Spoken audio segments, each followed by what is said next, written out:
Hello again from my front porch. It's been a while since I've done one of these. You can see that the sun is out, and I see this nice little spot here because the sun is right up there. It's kind of overhang of the porch blocks this much, so you can see my pretty face. But it's not even my pretty face that I want you to see, because last night, and I should have got out here and done this sooner, but I had some other stuff I was taking care of this morning. But last night we had what I consider to be an unpleasant visitor, and fortunately most of that visitor has left now because of said sun. But I'll show you the little bit of a visitor that is still here. Okay, you ready? There. I think you can see visitor there. Can you see the icky white visitor there on the ground? So that's the icky visitor that I didn't like. I'm not a big fan of snow, although we got some last night, and apparently they're predicting we're going to get some more on Wednesday. So last night was Monday. We got some, just a little dusting, and it's hopefully going to be gone here, all of it, very soon.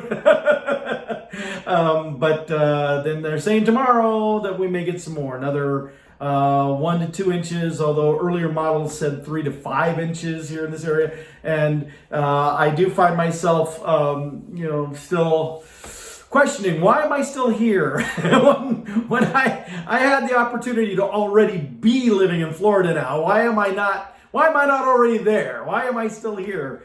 Well, the answer to that question really, I jokingly say that why am I asking that question, but really the true answer to that has also been reinforced this week or so, this past week, with the events of my Uncle Jim, who is up at the hospital here in Des Moines, losing his battle to cancer. And it's, as far as I know, the first battle he's ever lost in his life. This guy is as tough as they come.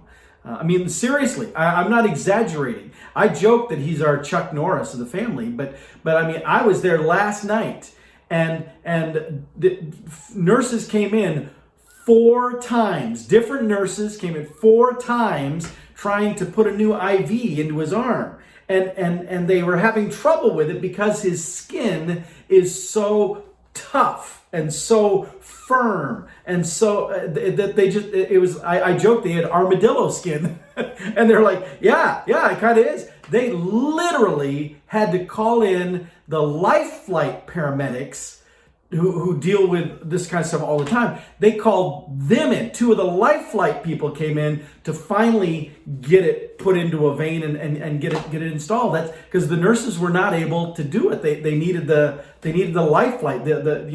Again, I jokingly said the special forces had to be called in to come and do this. And I did though ask my uncle while he's laying there. I said, because again, several different nurses were coming in, all female. They're all coming in trying to do this thing, and it wasn't working. And so I finally said to him, I said, Jim, are you just being difficult to try to get all the pretty nurses to?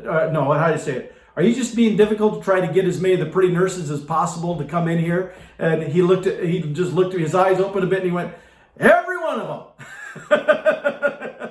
Yep, that's Uncle Jim. But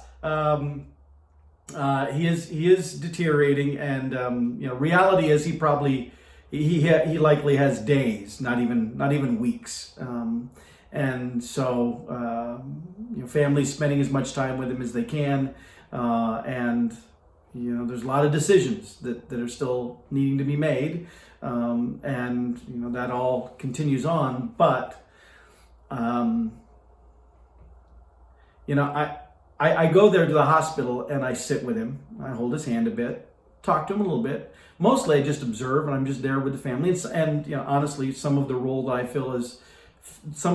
that I fill is being a support, being comfort to the family.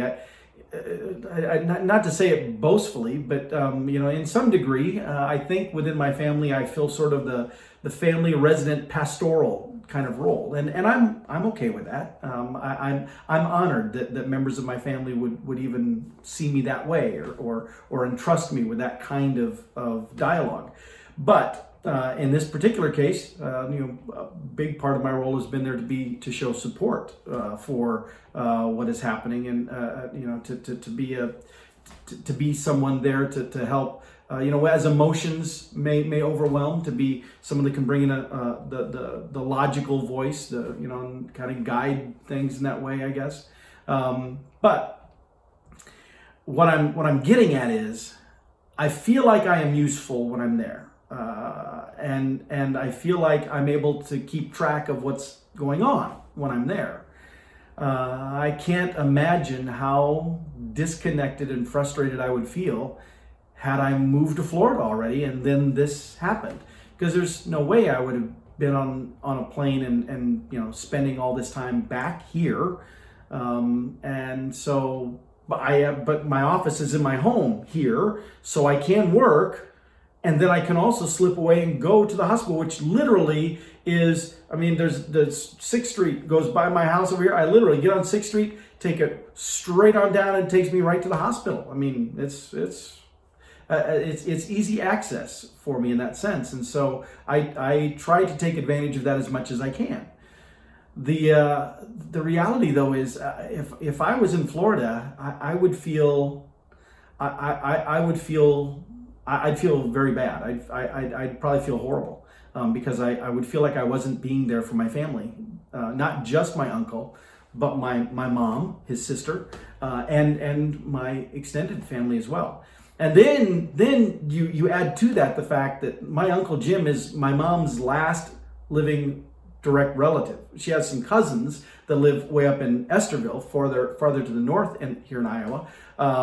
But as far as my mom's immediate family, her brother Jim is the last one, and then it's just her, and that will leave just my mom and my dad as sort of the last of that generation. At least, again, with the immediate family. And, I'm keenly aware of that too.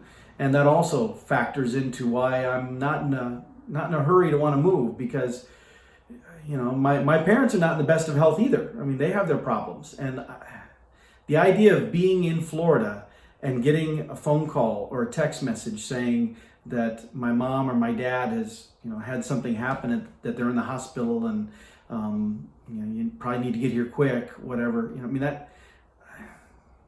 I don't know that I could live with that. I just that would be hard, and so that honestly has a huge factor in why I'm still here, why I haven't moved to Florida yet. The snow coming this early, especially, is really going to test that resolve. But I feel like it's the right decision for me and for my family, and so that's why I stay. So anyway, hopefully that we won't get this snow Wednesday, and things will be good, and I won't have to worry about that, and I'll be able to spend plenty more time with my uncle, because he surprises everybody yet again. He's been down and out for the count many times before, and has always beat the odds.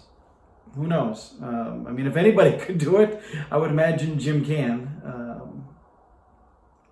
If you're a praying person, I'd sure appreciate if you'd pray for my Uncle Jim, though, and his family.